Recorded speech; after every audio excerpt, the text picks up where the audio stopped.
فرما ہے جید علماء مولانا جنید صاحب وغیرہ، تو میرا ان سب حضرات کے بیچ زیادہ کچھ کہنا مشکل بات ہے، لیکن حکم ہوا ہے الامر فوق القدر کے تحت اس وقت میرے ذہن میں جو باتیں ہیں دعا فرمائے کہ اللہ تعالیٰ مجھے صحیح بات کہنے اور ہم سب کو اس کے اوپر عمل کرنے کی توفیق عطا فرمائے۔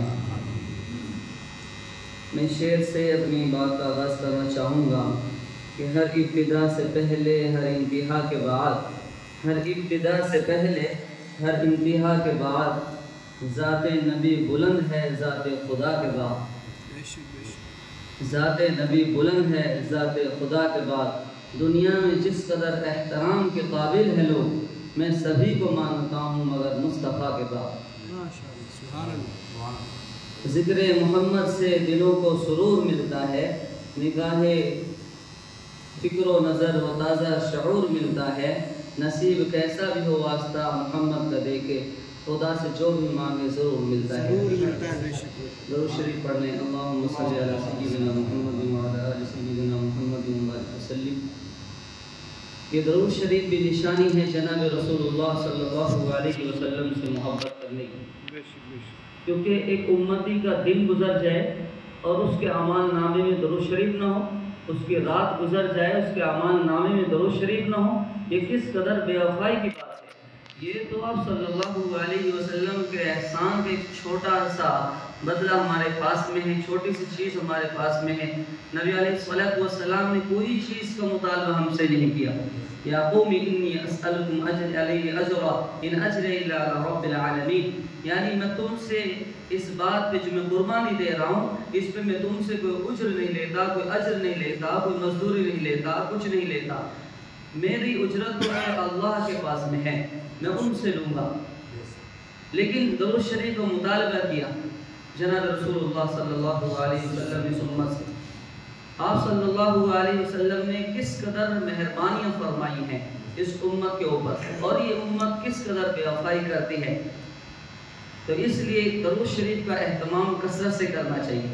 اور جہاں بھی آپ صلی اللہ علیہ وسلم کا نام نامی اس میں گرامی آئے تو کہنا چاہیے صلی اللہ علیہ وسلم۔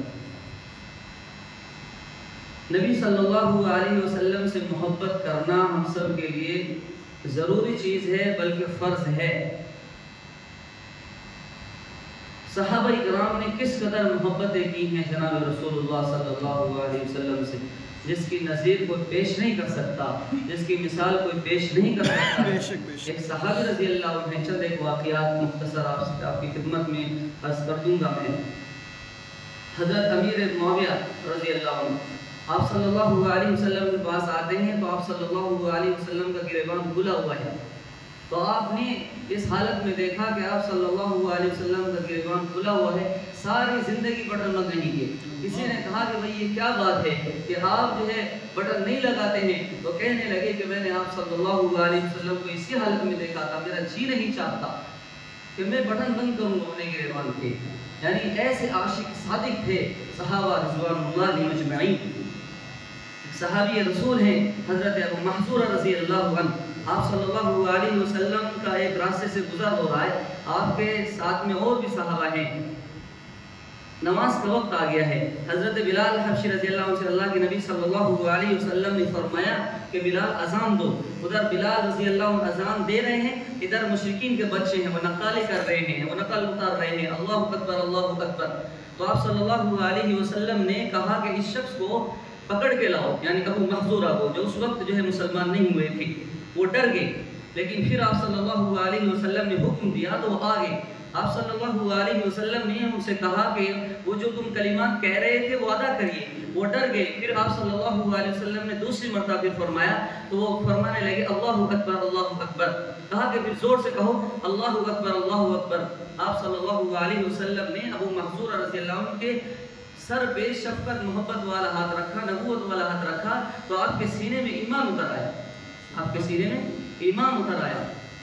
لکھا ہے کتابوں میں ابو محذورہ رضی اللہ عنہ کے بال اس قدر بڑے ہو گئے تھے، عورتوں سے بھی زیادہ لمبے، یعنی کمر کے نیچے تک آ گئے تھے۔ تو کسی نے کہا یار کیسے آدمی ہو، بال نہیں کاٹتے ہو؟ ابو محذورہ رضی اللہ عنہ فرمانے لگے کہ بال اس وجہ سے نہیں کاٹتا ہوں کہ اس سر پہ ان بالوں پہ آپ صلی اللہ علیہ وسلم کا ہاتھ رکھا ہوا ہے۔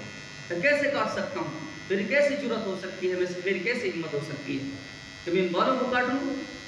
میرے پاس کچھ نہیں ہے۔ جب مجھ سے سوال ہوگا، جب حساب کتاب ہوگا تو میں کہہ دوں گا میرے پاس کچھ نہیں ہے، لیکن میرے پاس وہ بال ہے، میرے پاس وہ سر ہے کہ آپ صلی اللہ علیہ وسلم کا دست مبارک رکھا ہوا تھا، ہو سکتا ہے شاید اسی وجہ سے میری بخشش ہو جائے۔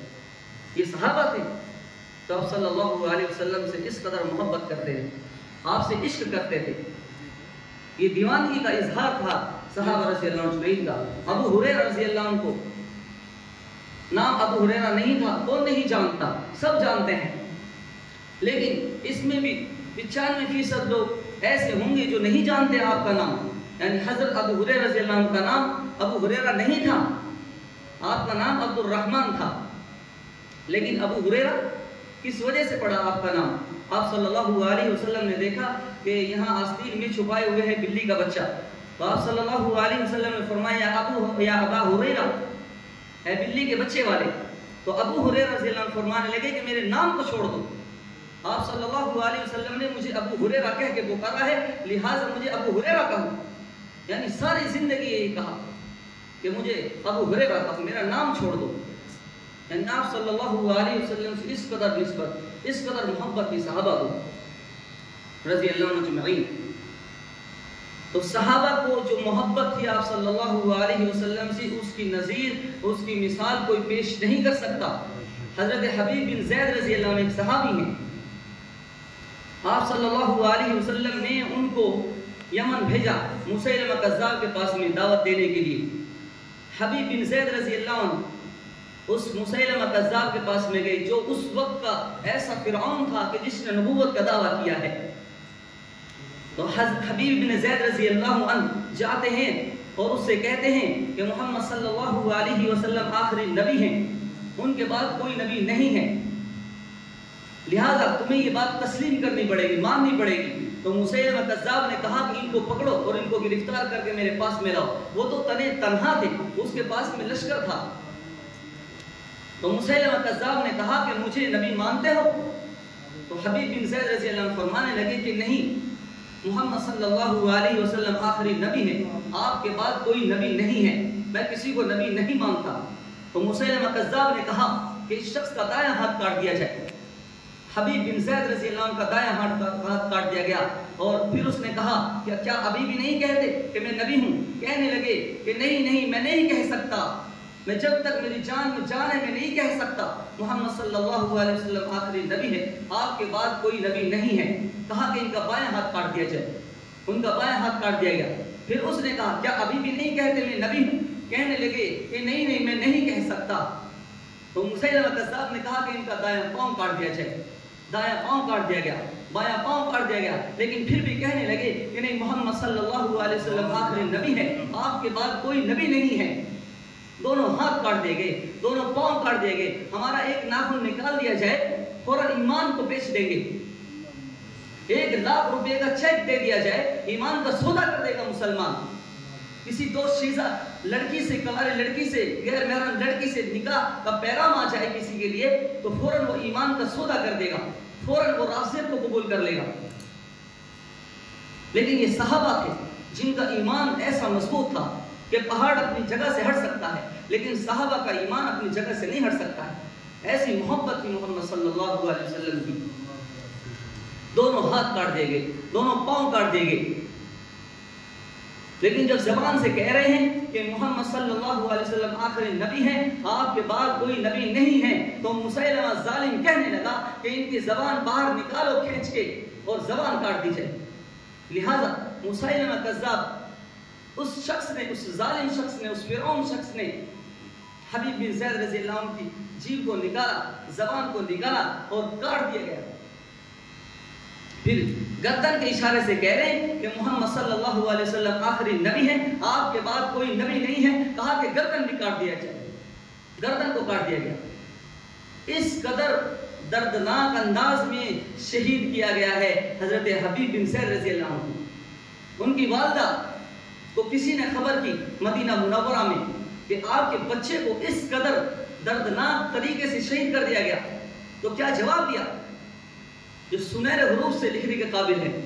لِهَذَا الْيَوْمِ أَرْزَعَتُ میں نے اسی دن کے لیے تو پیدا کیا تھا اور اسی دن کے لیے تو میں نے دودھ پلایا تھا اس کو، میں نے اسی دن کے لیے اس کو تیار کیا تھا کہ وہ اسلام کی آبیاری کے لیے قربانی دے گا۔ وہ میرا بچہ، میرے لیے تو خوشی کی بات ہے کہ محمد صلی اللہ علیہ وسلم کے لیے اس نے اپنے آپ کو قربان کر دیا۔ کیسی مائیں تھی، کیسی محبتیں ڈالی گئی تھی اپنے بچے کے دلوں میں محمد صلی اللہ علیہ وسلم۔ تو یہ محبتیں ڈالنی ہیں بچوں کے دلوں میں، پیوست کرنی ہے محبتیں محمد صلی اللہ علیہ وسلم کی، کہ سب کچھ قربان کر دیا جائے، لیکن جب جناب رسول اللہ صلی اللہ علیہ وسلم کا نام آئے اور آپ کی شان میں گستاخی ہو تو پھر کسی چیز کو برداشت نہیں کیا جائے گا۔ تو یہ صحابہ تھے۔ حضرت انس رضی اللہ عنہ فرماتے ہیں کہ ایک شخص نے اللہ کے نبی صلی اللہ علیہ وسلم سے فرمایا متی الساعۃ، کہ اللہ کے نبی قیامت کب آئے گی؟ ما عادت للساعۃ، اللہ کے نبی صلی اللہ علیہ وسلم نے فرمایا کہ آپ نے قیامت کی کیا تیاری کر رکھی ہے؟ ما عادت للساعۃ انی احب اللہ ورسولہ، کہ اللہ کے نبی صلی اللہ علیہ وسلم میری کیا تیاری ہے، لیکن بس صرف میں اللہ اور اس کے رسول سے محبت کرتا ہوں، اللہ اس کے رسول سے پیار کرتا ہوں۔ تو اللہ کے نبی صلی اللہ علیہ وسلم نے فرمایا المرء مع من احب، کہ جو جس سے محبت کرتا ہے کل قیامت کے دن وہ اسی کے ساتھ میں ہو۔ تو حضرت انس رضی اللہ عنہ فرماتے ہیں کہ یہ جملہ 23 سالہ دور میں ہمیں اتنا مزہ کبھی نہیں آیا جتنا مزہ اس جملے میں آیا ہے، کیونکہ سب سے زیادہ محبت صحابہ کو کس سے تھی؟ آپ صلی اللہ علیہ وسلم سے۔ تو حضرت انس رضی اللہ عنہ باقی صحابہ سمجھ گئے کہ ہمارا حشر اللہ کے نبی صلی اللہ علیہ وسلم کے ساتھ بھی ہوگا، لہٰذا یہ پیغام دے دیا اللہ کے نبی صلی اللہ علیہ وسلم نے پوری امت مسلمہ کو کہ جو اللہ کے نبی صلی اللہ علیہ وسلم سے اس درجہ، اس حد سے زیادہ محبت کرے گا وہ کل قیامت کے دن اللہ کے نبی صلی اللہ علیہ وسلم کے ساتھ ہوگا۔ یہ صحابہ تھے جو اللہ کے نبی صلی اللہ علیہ وسلم سے اس قدر محبت کرتے تھے، اور عشق رسول کی جب بات آتی ہے تو ہمارے اکابرین پیچھے نہیں ہیں بلکہ مضمون ادھورا رہ جاتا ہے۔ جب عشق رسول کی بات آتی ہے اور مولانا محمد قاسم صاحب نانوتوی رحمۃ اللہ علیہ کا نام نہ آئے، مولانا رشید احمد گنگوئی رحمۃ اللہ علیہ کا نام نہ آئے، مولانا حسین احمد مدنی رحمۃ اللہ علیہ کا نام نہ آئے تو مضمون ادھورا رہ جاتا ہے۔ مولانا قاسم صاحب نانوتوی رحمۃ اللہ علیہ کو نہیں جانتا، جو علماء دیوبند کے سب سے بڑے لیڈر، سب سے بڑے رہنما، سب سے بڑے قائد تھے۔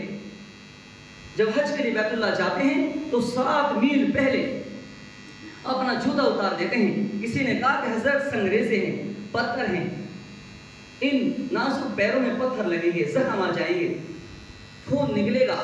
تو مولانا قاسم صاحب نانوتوی رحمۃ اللہ علیہ فرمانے لگے کہ پتھروں کی بات نہیں ہے، زخم کی بات نہیں ہے، خون کی بات نہیں ہے، بلکہ اس لیے جوتا اتار رہا ہوں کہ آج سے 1400 سال پہلے جناب رسول اللہ صلی اللہ علیہ وسلم کے مبارک جوتا یہاں پہ رکھا ہوا ہوگا، آپ کے مبارک قدم یہاں پہ پڑے ہوئے ہوں گے، نانوتوی کا گستاخ جوتا کہیں آپ صلی اللہ علیہ وسلم کے قدم مبارک پہ نہ جائے۔ یہ عشق رسول تھا، یہ محبت تھی اکابرین کی، علماء دیوبند کی محبت تھی۔ مولانا رشید احمد گنگوئی رحمۃ اللہ علیہ کو کون نہیں جانتا، جو فقیہ الامت تھے۔ ایک موقع پہ درس دے رہے ہیں، بارش آ جاتی ہے، صحن میں درس دے رہے ہیں، بارش آ جاتی ہے، طلبہ کتابوں کو بچانے کی وجہ سے کتابیں لیتے ہیں اور درس گاہ میں اندر چلے جاتے ہیں۔ مولانا رشید احمد گنگوئی رحمۃ اللہ علیہ کا یہ حال ہے کہ طلبہ کی جوتیوں کو اٹھاتے ہیں اور اپنا مبارک رومال بچھاتے ہیں اور سارے جوتے اس میں جو اکٹھے کر لیتے ہیں اور سر پہ رکھتے ہیں۔ تو شاگرد کہتے ہیں یہ کیا، ہمیں کیوں گناہ گار بناتے ہیں، ہمیں کیوں شرمندہ کرتے ہیں، آپ ایسا کام کر رہے ہیں حضرت، یہ جوتیاں ہماری اٹھا رہے ہیں۔ تو مولانا رشید احمد گنگوئی رحمۃ اللہ علیہ فرمانے لگے میں تمہاری جوتیاں نہیں اٹھا رہا ہوں، یہ مہمان رسول ہیں، میں ان کی جوتیاں اٹھا رہا ہوں۔ یعنی جو شخص رسول اللہ صلی اللہ علیہ وسلم کی حدیثوں کو پڑھنے والے کا اس قدر اکرام کرتے ہوں، اپنے شاگردوں کا اس قدر اکرام کرتے ہوں، تو ان کے دلوں میں رسول اللہ صلی اللہ علیہ وسلم کی محبت کس درجہ ہوگی، رسول اللہ صلی اللہ علیہ وسلم کی محبت کس درجہ پیوست کی ہوگی اس دل کے اندر۔ مولانا حسین احمد مدنی رحمۃ اللہ علیہ 18 سال منبر رسول پہ درس دے رہے ہیں، یہ اس بات کی دلیل ہے، یہ اس بات کی علامت ہے کہ عشق رسول کا حق اگر کسی نے کیا ہے تو علماء دیوبند ہیں۔ تو اس سے مضمون ادھورا رہ جاتا ہے اگر علماء دیوبند کی بات نہ ہو. اس سے باتیں بہت ساری ہیں. یہاں جید علماء خصوصاً مولانا مستقیم صاحب دامت برکاتہم تشریف فرما ہے, ان کا خصوصی خطاب ہوگا. بس میرے تو ذہن میں جو چند باتیں تھیں اس میں یقیناً میری غلطی ہوں گی, حضرت بھی تشریف فرمائے کچھ نہ کچھ اصلاح فرما دیں گے. بس میں انہی چند باتوں میں اپنی باتوں کو ختم کرنا چاہوں گا. وآخر دعوانا الحمدللہ.